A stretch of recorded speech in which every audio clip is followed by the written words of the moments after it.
PTMC. Go ahead, Medicommand. Where are all the nurses? There was a code hula hoop in Central 14. Oh, no. What's that? Hospital worker assault. Ooh.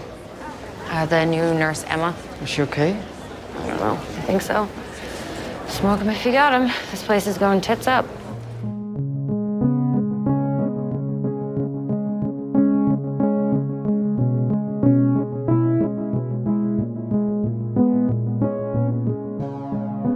Welcome to the Pitt podcast, the one and only official companion to the Pitt, right here on HBO Max. I'm Dr. Alok Patel. And I'm Hunter Harris. It's 6 o'clock in the Pitt this week. We're on episode 12. We will be joined by Brandon Ness Homer, who plays Nurse Donahue, and Leticia Hollard, who plays Nurse Emma. I'm super shy. I don't. Everybody I worked with on season 1 didn't find out till season 2 I went to Juilliard because of Leticia. They were like, "Oh, really? You guys same time?" But I also he's feel old. Today's shift starts now. At the end of last week, cut to black, Nurse Emma is in a headlock. Now we see the golfer, kind of cokehead who, medical term, cokehead, that he got very aggressive. Somehow, we don't know what happened. Nurse Dana came into the room to the rescue. It was a code hula hoop, and the man ends up with a bloody nose. Dana had given him Versed, a tranquilizer of some, or a sedative of some sort. It's a benzodiazepine. Okay. Call it a sedative, totally. Okay. And then now Robbie is like, where did you get that? You can't prescribe that. And Dana's like, it was in my pocket. And what am I supposed to do? Just let this man choke Nurse Emma? It's her first day. You just happen to have a vial of Versed in your pocket? It was extra from the medics. Good timing, I guess. When we waste a controlled substance, we need a witness to sign off. I was on my way to when I spotted that asshole attacking our girl. Anything else, Nancy Drew? Where are you going? Taking a pee. Do I need your permission to do that too now? This is a terrible situation, and I feel this predicament where Charge Dana's like, what do you want me to do? Mm-hmm. You know, and people are running in there. This is presumably a situation where you hopefully had security jumping on this person too. But then on the flip side, looking at where Dr. Robbie's coming from, what if this individual couldn't get Versed for whatever reason? What if it caused a medical complication? How is this going to hold up in court? You know, if you actually look up when someone can defend themselves in a hospital setting, it's like, yeah, if you have to defend yourself for your own safety, cool. But it gets different if a patient is incapacitated or they have confusion, or if they are agitated beyond their control, or if you do something and lesser force could have been used. I mean, it's all these little shades of gray. Yeah. But Charge Nurse Dana makes a good point where she's like, anyone else steps up, they're considered a hero, but nurses, healthcare professionals have to defend themselves. Right. And it really sets off a series of like little confrontations between Charge Nurse Dana and Dr. Robbie. First, he says, okay, why did you have that on you? Like, what were you thinking? She calls him Nancy Drew. Which is so good, by the way. Which I know you love, yes. And then later she, kind of corners him again and she's like, what is going on with you? You've been kind of on one all day. And then they talk again outside. And this is the part that I'm like very stuck on. Robbie telling Nurse Dana, like, how did you get, what is it called again? The Versed. Yeah. How'd you get Versed? Like, you could get your license taken away, blah, blah, blah. I'm like, okay, so where was that energy when Dr. Langdon was stealing pills from the ED? I just want to go back to one thing about the assault and the Versed. Yeah. So I've been in this situation. Nurses are so badass. They should not have to put up with this. But in real scenarios where a nurse gets assaulted one-on-one, you have a gang rushing in there. The nurses will basically, whatever they need to do, 4-on-1, 5-on-1, a big aggressive patient. You'll have anyone who's on the floor rush in, doctors, respiratory therapists, everyone. And usually amidst holding somebody down is when they're calling out, we need something, we need a medication. I've never had a nurse give something and then later on be like, oh, whoops, I gave a medication just because I had it in my pocket. Yeah. Sometimes we have as needed medications on the patient's chart. So like we call it PRN. Like if I wrote Versed PRN, that means that if this patient is agitated, you can give a dose of this medication. Okay. You don't need to ask my permission because I already ordered it. Okay. But usually, like I've seen nurses hold patients down and scream, I need something right now. Oh, wow. And, and they have something called a Pyxis, like an emergency, basically a place on hospital floors where you can go and get medications out. And so if I give a verbal order or I put it in the computer, they can run and get a medication and it's into that patient in minutes. Just had to do this last week. Oh, So it's wow. fresh in my memory. Yeah. Well, I mean, I don't know. I guess it is like it makes me uneasy that like Nurse Dana was alone with Emma and that man, and Emma didn't see anything. The man said he didn't remember even choking her, but remembered getting punched. I said, That's right. Hmm. I was like, you're making that up, dude. Interesting. Trying to get out of trouble right now. Interesting. And he's like, oh, you're going to ruin my life. I was like, all right, dude. I do want to take a moment and sort of compare and contrast what we're seeing between Robbie and Charge Nurse Dana and Robbie and Dr. Al-Hashmi, because kind of a reveal that I hadn't really considered before is that Dr. Al-Hashmi does not know about Langdon's history. She just knows that he came back from rehab and it's his first day back, and that Santos is like really kind of raw, like energy-wise with him. And Robbie says, okay, yes, he had a benzo addiction. He was stealing drugs from the ED. And just the look of like incredulousness on Dr. Al-Hashmi's face was like, oh, right. Something about the way that Dr. Robbie is defending Langdon, Dr. Al-Hashmi, and the way that Charge Nurse Dana is like, you need to own up to your part in this. You have an issue with yourself, not with Langdon anymore. Remind me of what you said last week, that Dr. Robbie has to really take some accountability himself about what went down with Langdon. Charge Nurse Dana calls him out. Yeah. The thing that's fascinating, too, is that Dr. Al-Hashmi completely changes how she treats him after she finds out. Yeah, no, true. But again, I mean, you know, it's ironic then. It's very do as I say, not as I do, that this is an episode where Robbie tells Santos, okay, like, you know, you need to work out your stuff with Langdon. He's here to stay, whatever. I want you to like go to therapy or like see the trauma counselor while I'm gone. I'm like, oh my goodness. So you should actually take that call coming from inside the house, ringing off the hook, in fact. This department is clearly too much for one person to handle. It's not healthy for you or the patients, and I'm very concerned by what I've witnessed today with some of the staff. What is going on with Langdon and Santos? I saw them having it out like it was fight night. Dr. Langdon hasn't even been here for 10 months, and you told me this morning there was nothing to worry about with Dr. Santos. There isn't. Santos and Langdon have beef because she's the one who turned him in for taking meds. I'm sorry, what? Santos is responsible for revealing Langdon's benzo addiction. Was he stealing drugs from this ED? This ED is the best of the best, and I would put it up against any emergency department in the country, and it is going to be yours to fuck up, so don't fuck it up. Any emergency department, and challenge me on this, viewers and listeners, any emergency department that's this busy is going to have more than one attending on staff. Mm-hmm. When she's like, we need 2, and he's like, whoa, we got a good thing going. I was like, no, dude. Well, you're gonna have 2, you're gonna have 3. It goes or back more. to Dana being like, you're acting like a martyr. You are making your life intentionally so difficult. You're suffering when you don't really have to.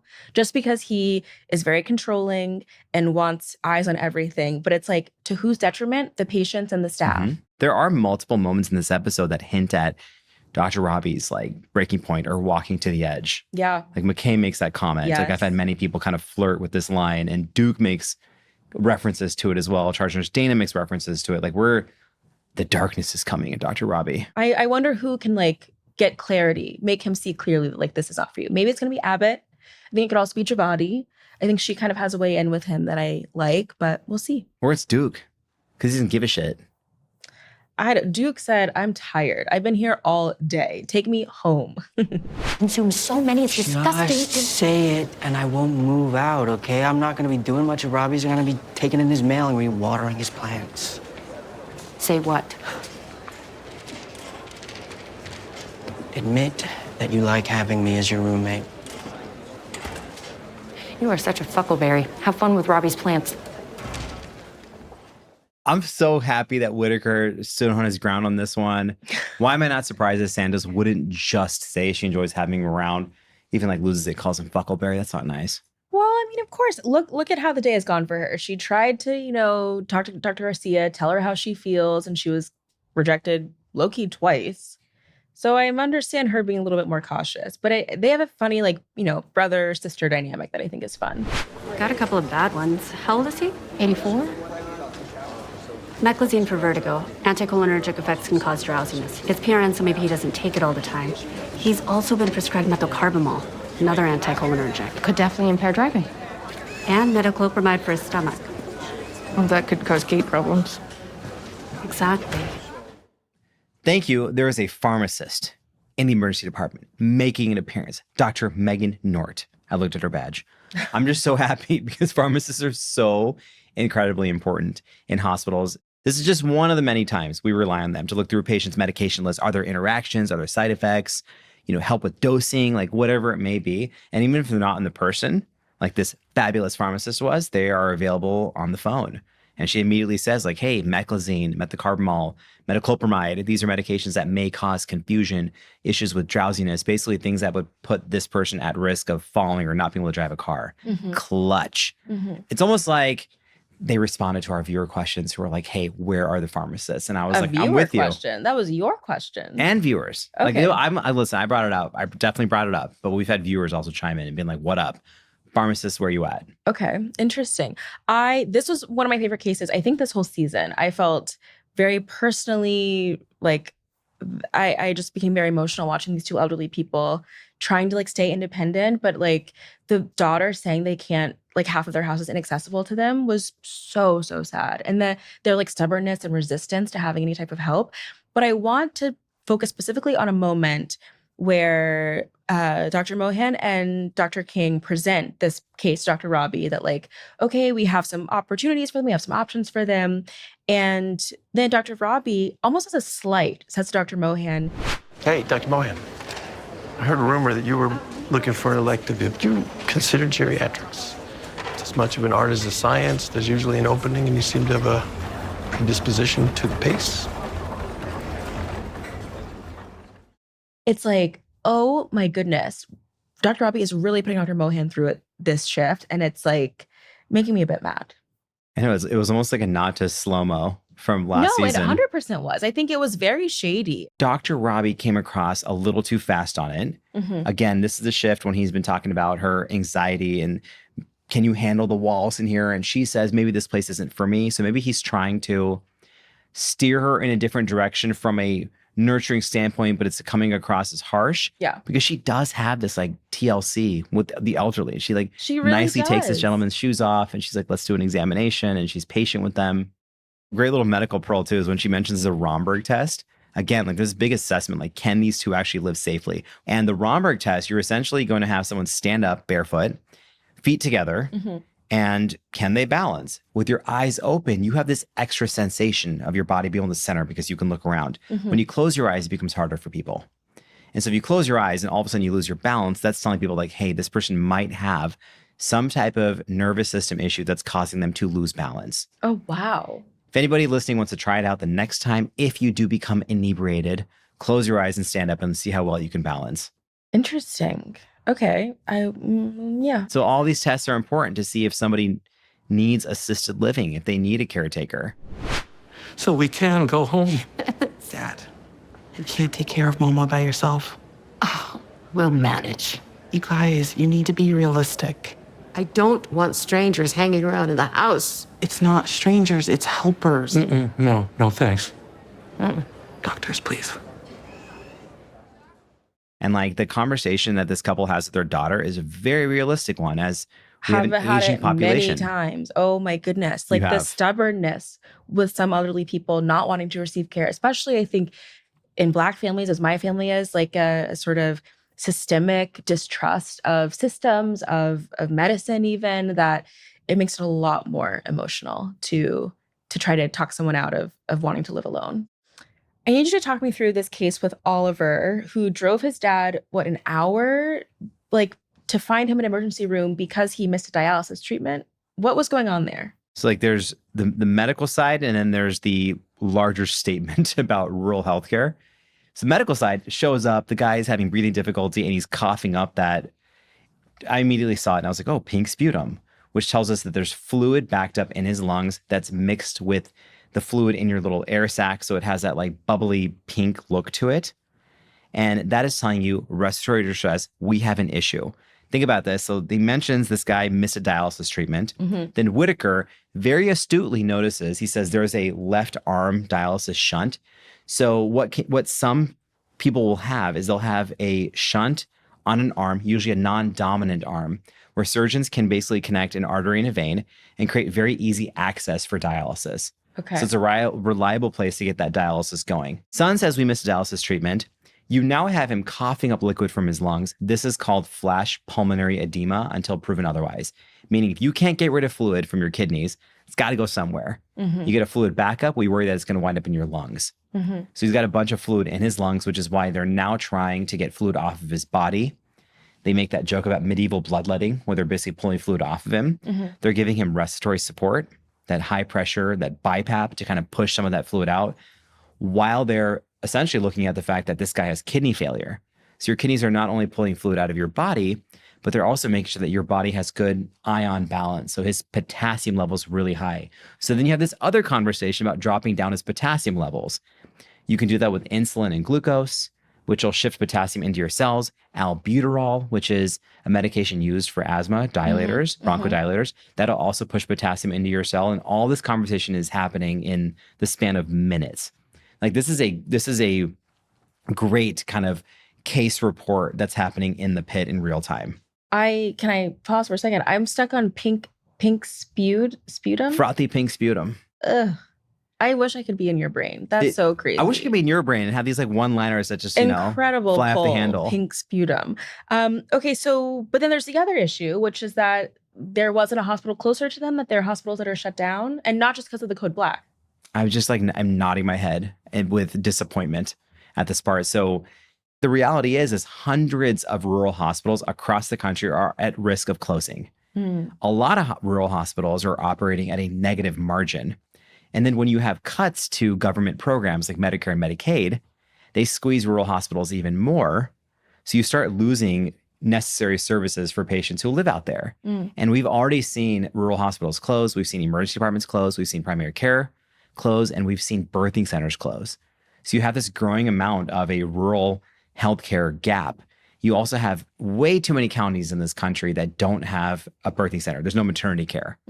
So this was almost a very scary symptom of a massive problem that's happening, which they pick up on immediately when they say like, hey, Medicaid cuts are doing this right now. It's like, unfortunately, there are going to be more situations like Oliver's dad unless something changes in this country. So this show is just touching on all these massive issues with healthcare policy and the economics in a country that spends more per capita on healthcare than any developed nation without better outcomes. Well, if we're talking about cost, I mean, we have to talk about where this episode ends, which is who comes back into the ED but Orlando Diaz, who left earlier. Dr. Mohan said, please don't leave. I'll get you everything you need. I mean, is that not the same symptom where Orlando Diaz was afraid of the medical costs? And so he left, and now look what's happened. Yeah. Now he's found his way back in. He's found his way back in. And it's awful. The fact that he was even thinking it's insulin versus, I think he said, clothes and food and stuff like that. And people having to make these decisions. And you've got this selfless father who's like, no, I'm going to take care of my family before I take care of myself. I'm going to put their oxygen mask on first before I pull my own oxygen mask down, which is awful that this is a situation people are in.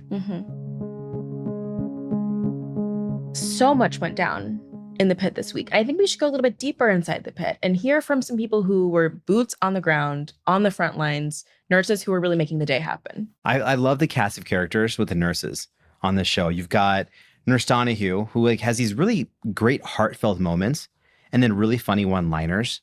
Yes. He's been through some training. He's now got a new kid. He's all over the place. And you have Nurse Emma, who has like the craziest first day ever. So without further ado, let's talk to Nurse Emma and Nurse Donahue, a.k.a. Leticia Hollard and Brandon Mendez-Homer. Let's do it.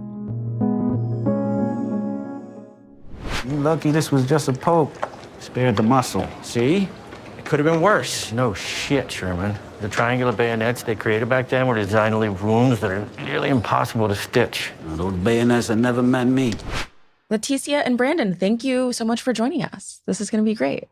Thank you for having us. I'm not used to saying Leticia and Brandon. I want to be like Nurse Emma, Nurse Donnie, like what's good. But no, it's awesome to have you here. You both add so much dimension and, highs and lows to the season, to the show.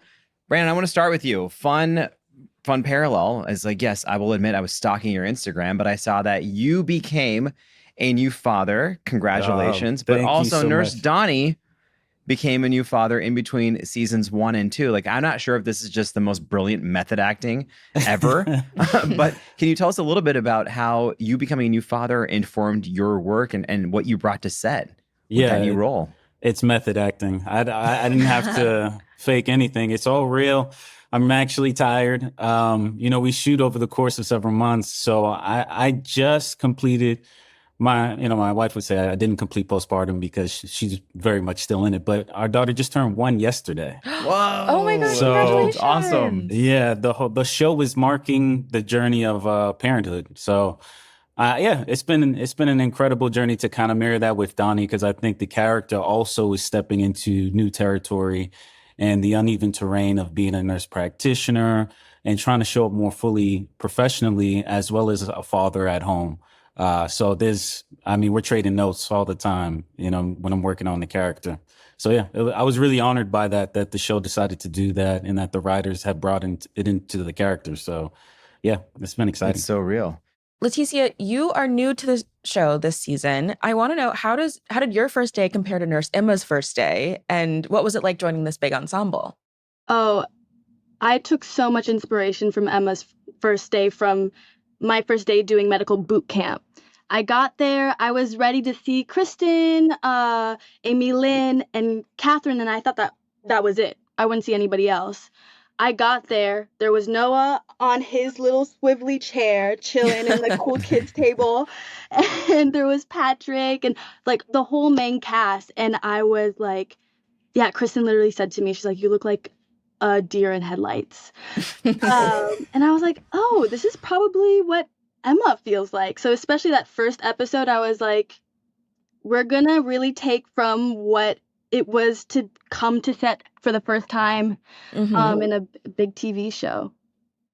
So cool. That is real life experience meets your character. Yeah. Now, I got a fun question. We talked to Lucas Iverson, Ogilvy. Yes. And, he was telling us about his first kind of takes and how he was told you're not being enough of a jerk. And so some of those character notes. I'm curious what notes you both got when you were filming Nurse Emma and Nurse Donnie. Actually, yeah, I did get a note. It was for the sexual assault case.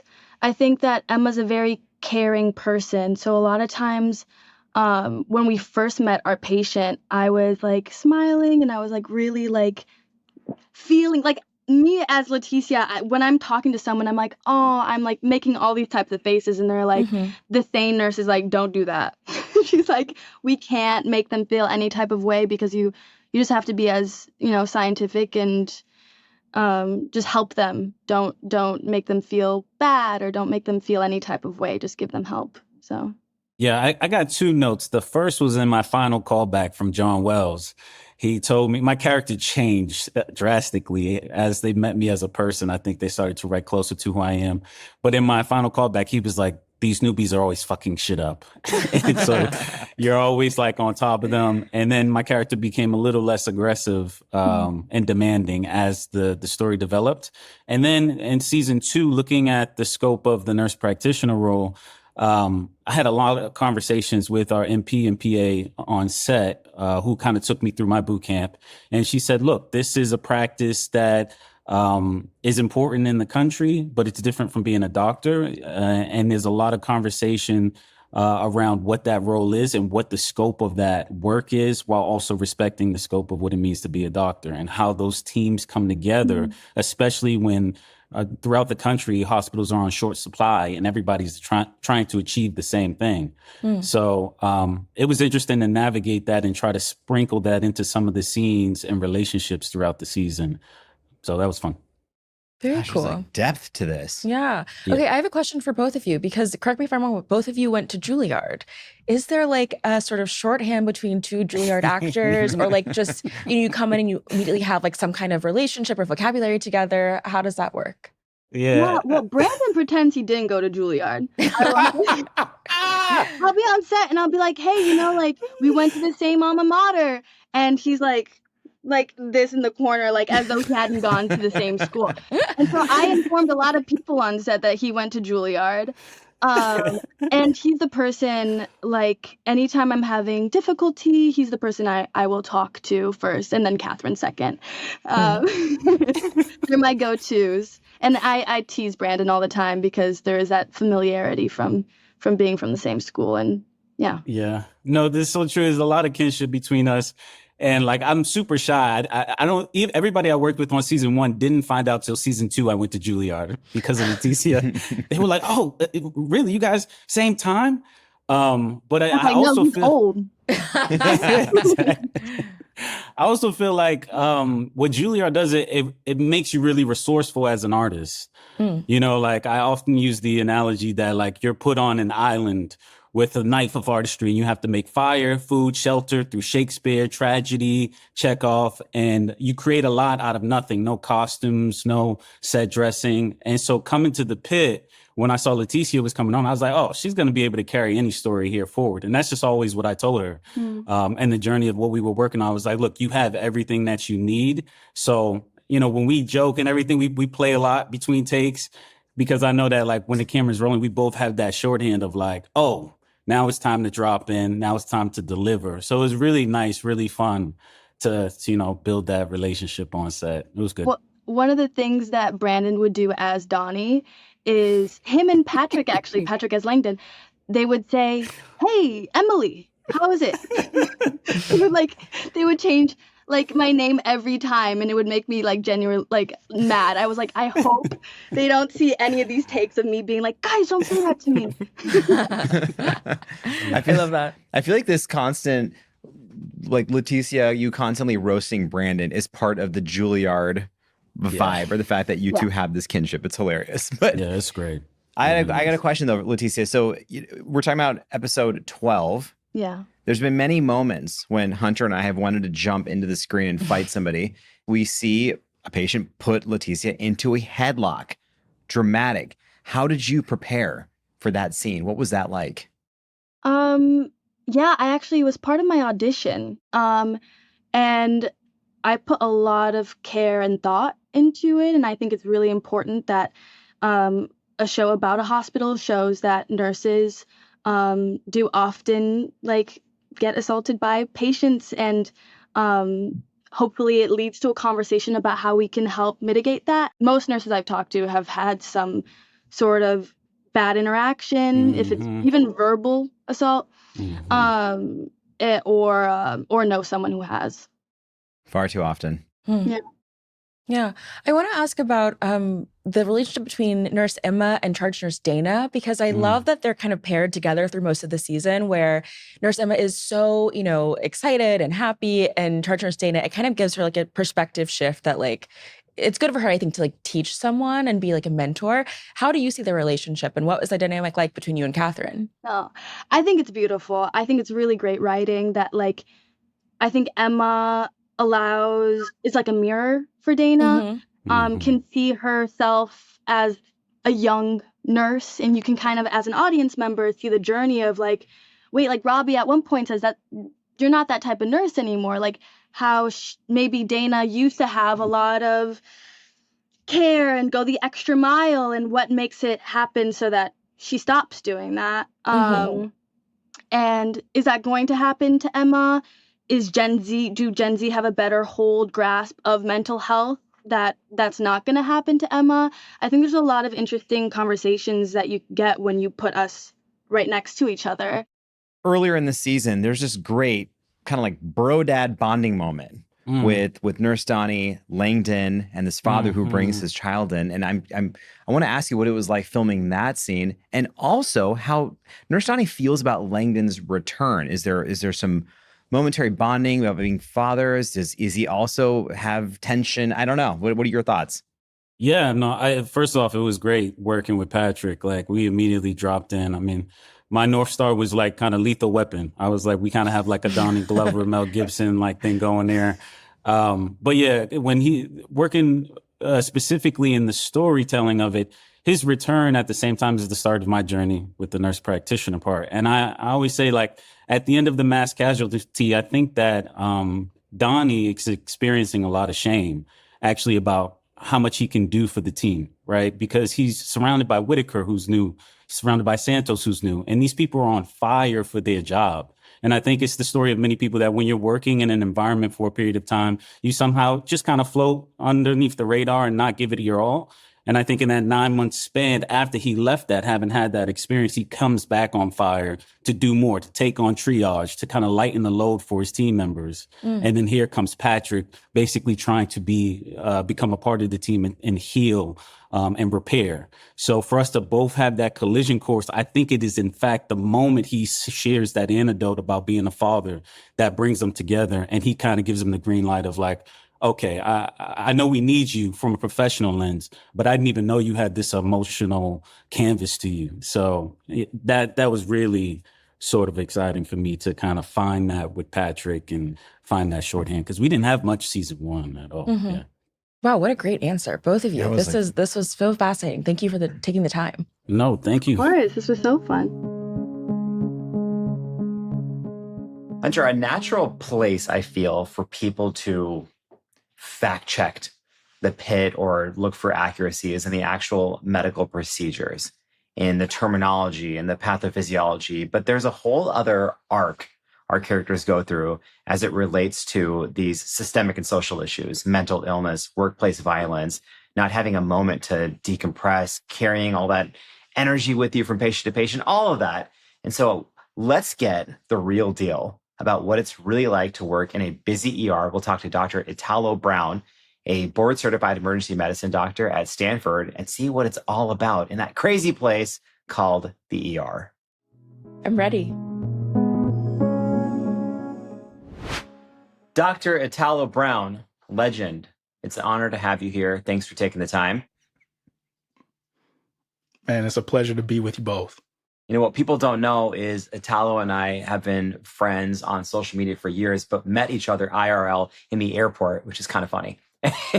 Anyway, Italo, something that probably doesn't surprise you or I is how fast-paced, the show really is, and how many times these doctors are going from room to room. They don't get time to really decompress or kind of sit with their thoughts for a second. Now, you trained in the Bronx at 2 of the busiest ERs. What was that experience for you like in having to run from room to room and not even get a second to think? Rooms. That's funny. Honestly, a lot of times it's just a curtain drawn in between, and sometimes patients are right next to each other. Sometimes they're staggered in triplicate. And so it wasn't really a run from room to room, but really just wherever the space was and the patient was. But that experience is something that I remember. Even when I first interviewed there, I remember saying, if I can manage this, then I could probably go anywhere. The emergency department is just such a unique environment where we have so many different types of pathology or problems in the same space. And the ability to try to think through it is something that we rely upon. The speed, the fact that there can be a code 1 minute and then the next minute somebody chucking some urine in a urinal onto the ground. The department is just such a very interesting environment, a lot of things that are unpredictable. And you have to keep a presence of mind at all times, like know what's urgent, who's sick, who's kind of sick, and who needs to get out as fast as possible. And so that's kind of how I navigated it and really got good at relying upon all resources, nursing, our support staff, techs, unit secretaries, x-ray techs, anybody who can move a patient, anybody who can see a person sick and yell out help is someone who I wanted on the team. I'm curious, what are some helpful tools when you're going back to back between difficult patients and difficult cases? A lot of times the most helpful tool is making sure that you have working differentials, right? So this list of diagnoses that you're working up for a person, being able to really hone in on the 2 or the 3 things that you're trying to address, and then keeping that in the forefront as you move to the next patient. The other thing that I thought was extremely helpful is constantly going through a mental checklist. Are the labs back? Is the imaging back? Did this person get the pain medication? Are the antibiotics started for the septic patient? Did we get fluids on board? Did we call this consult? Have they called back yet? Constantly running through this checklist and then moving things based upon the prioritization, right? So super sick person, top priority. Somebody who's had, the same issue for a year, a little lower on the list, still important, but definitely not somebody who I'm worried about in terms of turning the corner really quickly. Master of the multitask. Incredible. Spinning all the plates at the same time and making sure that none crash. That's all it is. But what we've seen on the show and in real life is sometimes spinning all those plates does not involve paying attention to collective mental health. And we know that there's mental health struggles all over healthcare. We see it show up in this show for different characters. We're starting to learn a little bit more about each character's kind of personal mental health journey.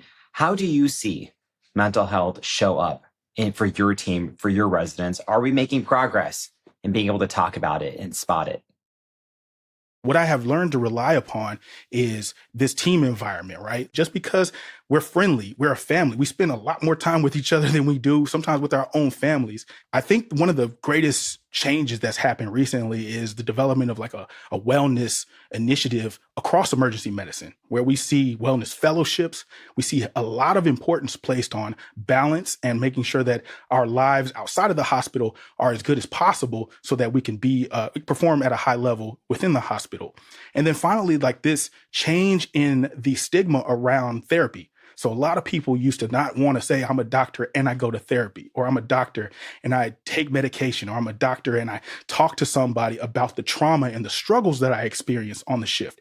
This space has now shifted to where these are encouraged, welcomed, and we celebrate it. And so that to me has been like one of the greatest things that's changed in the last like 10, 15 years. So you are an assistant professor of emergency medicine at Stanford. And I want to know, like, how realistic are you with students when they're going into this line of work about the mental health, risks or how to take care of their mental health in these positions? I sugarcoat nothing. They know. I will tell you the absolute truth 10 times out of 10. I start off by asking them, like, what do you want out of this career? It's a lifelong career. You sign up to be a physician, but signing up to be an emergency physician means that you're going to be imprinted upon constantly by people's personal struggles, things that are social and structural, systemic failures. And you're going to see some of the most vivid, gruesome, and sometimes very unbearable things. It could be as bad as someone being shot in the chest or talking to a patient who's been sexually assaulted. All of this gets imprinted on your soul. And so I try to make sure they understand that this specialty requires a lot of self-awareness, and that if they want to step into this, that not only are you going to be literally tasked with a lot of things, but you won't be left alone. We have a lot of support. And by support, I mean we have a lot of individuals who experience the same things, and they're open to sharing it. So you won't feel like you're on a team by yourself, but it is a commitment. And every single time you do this, it demands its pound of flesh. So it's an undertaking, but I think that the reward is extremely high. And we see that experienced over and over again with people coming back to the field, people making sure that they show up at our meetings, that they do research. They are undercompensated and still give 110%. I really like how you phrased these experiences are imprinted on your soul, the good and the bad. And, the Pitt does a great job of highlighting many of the struggles that doctors, nurses, techs, all of us go through. And one of them is violence in the workplace. And, shots heard around the world when Charge Nurse Dana was punched in season 1. And the show really illuminated for a lot of people who didn't know just how prevalent workplace violence is against healthcare professionals. Do you have any personal stories? Have you been through something with workplace violence? And then second part of the question, do you feel like we are finally making progress in terms of addressing it and protecting ourselves and our colleagues against these acts of violence in the hospital, in the clinic, and healthcare? I unfortunately do have stories, and I share them first out of honor for all of the healthcare workers who have sustained an injury or been assaulted on the job verbally or physically. And I want to just acknowledge and hold space for them, because this, again, has its own levels of trauma that you have to work through and sift through. And you don't get 2-3 days to figure it out. You actually get less than a few minutes, sometimes seconds, to figure it out. And so I remember I was a resident. I felt like I knew what I was doing. I was a senior at that time, and I had a patient who was having like a brief psychotic episode and thought that everyone who was trying to help her was hurting her. And she was screaming out. She dropped to the floor. Now, a patient dropped to the floor in front of you. You're like, all right, hold on. Let me either try to help them up. Let's stabilize them. And so when we tried to help her up, she started thrashing. And we're trying to make sure now we get her into a stretcher or into a gurney appropriately, take her to a room, and then try to either verbally de-escalate her. And if not, we were going to chemically de-escalate. So by the time we get her into the room and she's in the stretcher, I have my hands on the rail. She just like reaches up and grabs this part of my arm. Now, I don't know if you can see it, but it's like a really deep kind of gash there. Dug her thumb into my arm. I thought nothing of it. I was like, man, that's crazy. Went to the bathroom, washed it off, no problem. 2 days later, what started off as just a cut now is about, 2 to 3 centimeters circumferentially. Hurts, not too bad. But I'm like, all right, it's cool. By Friday, that happened on a Monday. By Friday, my whole arm is on Hellboy, just straight swole. And I mean this when I say, like, I could not suture a patient's face without every single maneuver hurting my arm. I come back down and sit next to my chief. She's just like, how's the patient doing? And oh my God, and looks at my arm and sees how large it is. She's like, Tyler, are you okay? I say, yeah, I'm cool. What's up? She literally takes me into the trauma bay, puts an ultrasound on it, nothing but pus underneath it. Now, yeah.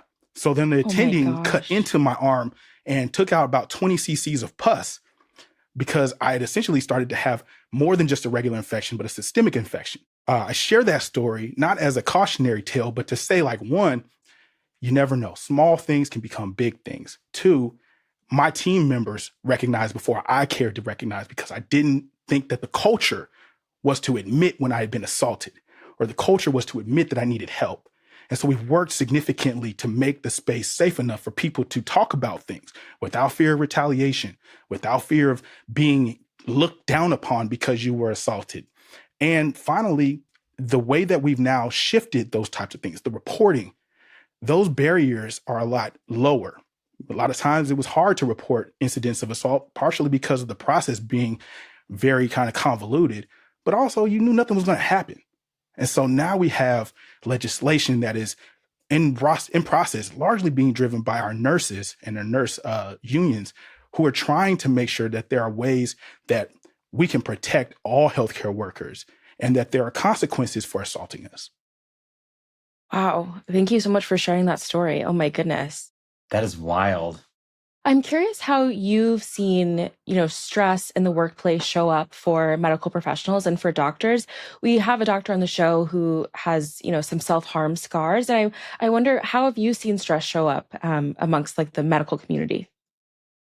That's really a good question. I've seen it, and sometimes the signs are really difficult to catch.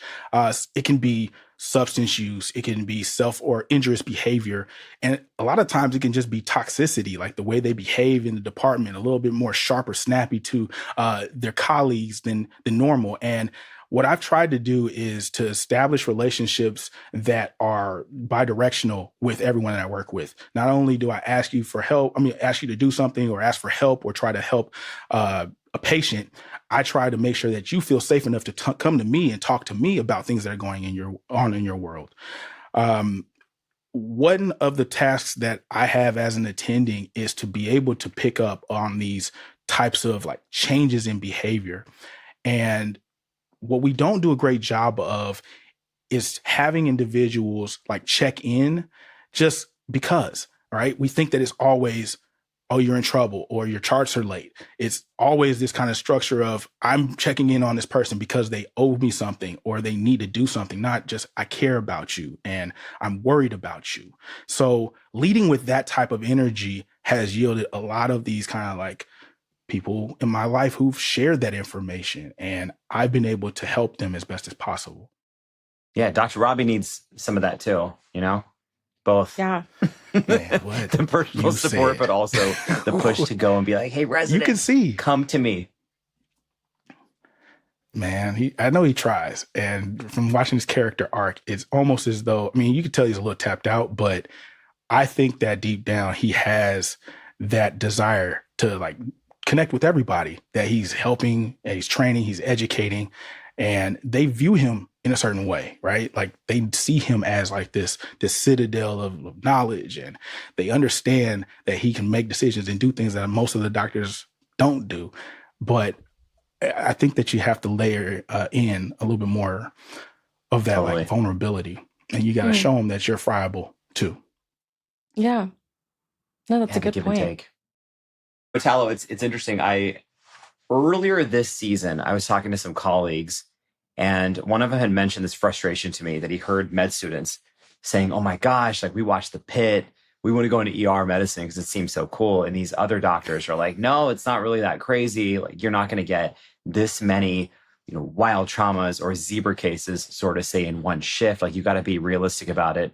And I'm like, obviously it's television, guys. Like, calm down a bit. But I want to ask you, as the real deal, what is your favorite part about being an ER doctor? Like, what gets you up when you're kind of tired, you don't want to get to work, and gets you motivated to get into the hospital and take on a shift? It's honestly the nonstop problem solving. It's like a Rubik's Cube every time you walk into the department. And I like the idea of every time I meet a patient, first of all, I'm meeting more people than anyone typically on a standard day, right? You're talking about 30 to 50 people that you just meet every day. And they have backstories, they have real problems. And your job is to get the most information possible in infinitesimally small amount of time to try to help them move from point A to point B. Now, I'm not going to lie. I originally was brought to it because of the cool stuff. Like, oh man, you're putting in chest tubes. We're intubating patients. We're seeing, someone who fell through a roof or whatever. Like, those stories make for great bar conversation. You walk in, it's like, yo, I got a story for you. Let me tell you what I extracted from this patient the other day. But at the end of the day, it's really about these patients and making sure that they're talking about their experience with you in such a high regard that you feel like you honored the specialty and the many other people who came before you. So I just have to know, like, practically, you're meeting all of these people in a shift. Like, what is your social battery like at the end of a shift? Cooked. Straight cooked.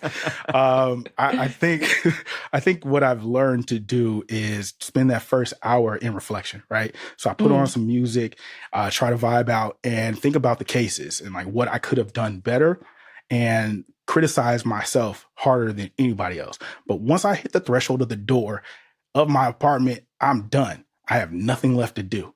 I literally turn that off and turn on the endearing side, the side that has fun and jokes and can appreciate everything non-medical. It is fun to me to be able to have that duality, to go into intense environments and think very surgically and precise, to talk and communicate at a high level, but then also joke and have fun and be like a tangible, palpable person with dimension. So, wow. I mean, that's very instructive. If I have an emergency, I'm coming to you. So you've really inspired me. Amen. Thank you so much. I appreciate you and everything you do for the world and for your patients, my guy. And I appreciate both of you for bringing this to the forefront, for honoring our work in a way that is exemplary. Thank you. Alok, I loved that conversation, and I was so moved by Dr. Brown telling us about this like gash that turned into like full of pus, and how he didn't realize, how he could prioritize his own health in that moment, but that it took a coworker saying, hey, I think we need to look at this a little bit further. Like, your arm is crazy right now. And I think that really applies to a lot of the doctors that we see on the Pitt. It really felt like a storyline that could have shown up in the Pitt. Is, as you mentioned, like putting your work and ignoring your own stressors, your own symptoms. I really appreciate how eloquent and how open, Italo was with us on this conversation. You can tell that he not only shows up for his patients, but he's probably a phenomenal mentor and attending. And I really appreciate him distinguishing between the cool bar stories, but then the actual motivation of being there for people on what might be an awful day in their life, and trying to treat the entire individual and not just the disease or the condition. Yeah. And I mean, I think that, in my head, it seems so stressful and so tense to make 100 medical decisions in, the span of a few minutes. But I like that he described it as being so energizing and almost empowering to do that. And like you said, showing up for someone and also showing up for your coworkers and colleagues. For sure. I feel like he's the right person where I can call when I'm having a bad day and be like, Coach Brown, what do I do to get back in the game? But this is also the person, any aspiring ER doctors, who you should reach out to, because he's clearly the real deal. That's it for today's episode of the Pitt Podcast, but you know where to find us right here on Thursday after each new episode. And we want to hear from you. Leave us a comment or a question, and we'd love to talk about it in a future episode. You can watch us on HBO Max or listen wherever you get your podcasts. The Pitt podcast is a production of HBO Max in collaboration with PRX. The executive producer of PRX is Jocelyn Gonzalez. Our managing producer is Courtney Florentine. Our editor is Lucy Perkins. Our production managers are Edwin Ochoa and Tony Carlson. Our video producer and editor is Anthony Q. Artis, with assistant editor Damon Durrell Hinson. This show is engineered by Tommy Bazarian. Special thanks to Joe Carlino.